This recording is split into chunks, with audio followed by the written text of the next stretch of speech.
Guys, Canadians, every Canadian that I've ever met is seriously just a genuinely nice person. But honestly, your Prime Minister, your President, whatever he is, I mean, seriously, get this. Canada is doing this major investigation into banning Chinese EVs. They're saying that it's a huge problem in the country.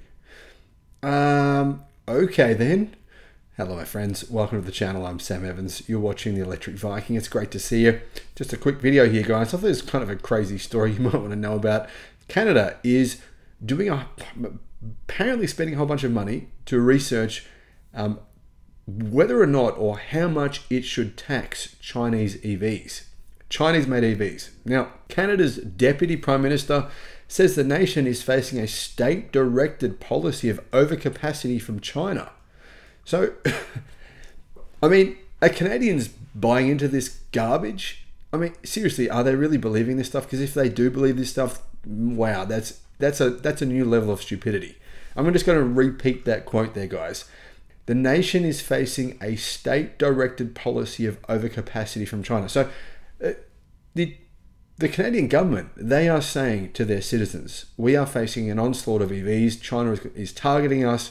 And they've got a massive excess of overcapacity of Chinese EVs or, Chinese cars in China. And so they're going to basically take over our car market. That's what's happening. Is there any truth to this? I mean, is there even a single shred of truth to this? Well, guys, I looked at this story and yeah, it's so ridiculous. I cannot believe it's true. Now, Canada are launching a month-long public consultation period to explore tariffs on electric vehicles manufactured in China.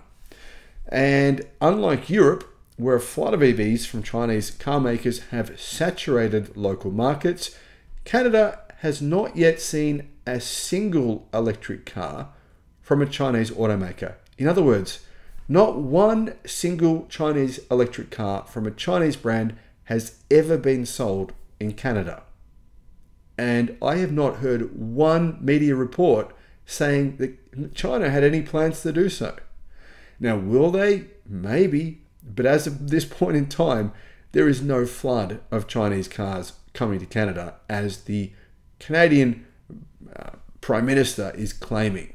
Currently, the only EV built in China and sold in Canada is the Tesla Model Y. That didn't used to be the case, but obviously Tesla have recently pivoted to sending Chinese-made Teslas to Canada. And that's just for the Model Y. If tariffs, therefore, are implemented, the only vehicle that would be affected by these tariffs is Tesla's Model Y. Now, of course, that would mean that Tesla could just ship Model Ys from the United States. It's not that far. Maybe it'll increase the price a little bit. I don't think it'll make much difference, to tell you the truth. The government hopes these tariffs will deter Chinese automakers from flooding the Canadian market, because apparently that's what they're going to do. Now, here's the thing, guys. If there was any truth to this, surely we would have all heard some news at some point in time from at least a single automaker that they had any interest in the Canadian car market. Doesn't appear to be the case. In a statement, Canada's Department of Finance said the consultation period will begin on the 2nd of July, and they'll spend a lot of time deciding what action is best to protect workers in the local automotive industry. Canadian workers in the auto sector are facing an intentional, state-directed policy of overcapacity, undermining the Canadian EV sector to compete in domestic and global markets. Canada's Deputy Prime Minister and Finance Minister, Chrystia Freeland, said, "Is this person real? Is this like a person from The Simpsons or something? This consultation will consider what action we can take to protect our workers, level the playing field, and prevent transshipment," that's a new word, transshipment or oversupply from China's anti-competitive practices. So a lot of really anti-Chinese rhetoric going on here. I don't even know why any of this was necessary. What is there really a need for Canada to just go and bash another country when that country's done nothing to them?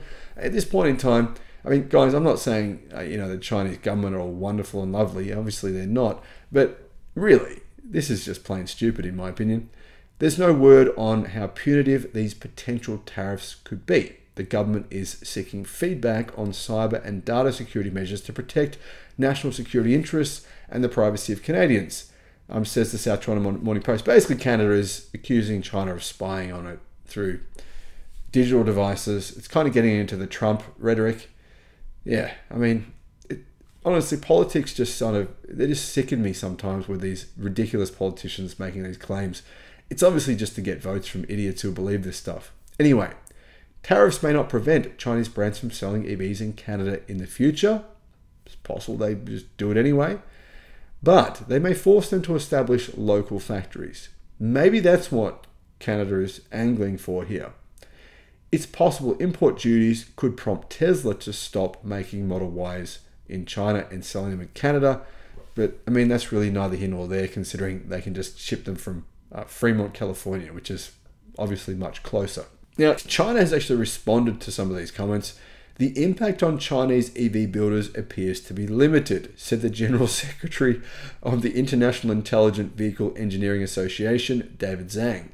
In the long term, trade barriers will not prevent global customers from accessing value for money Chinese EVs because those cars can be built at local factories, he said.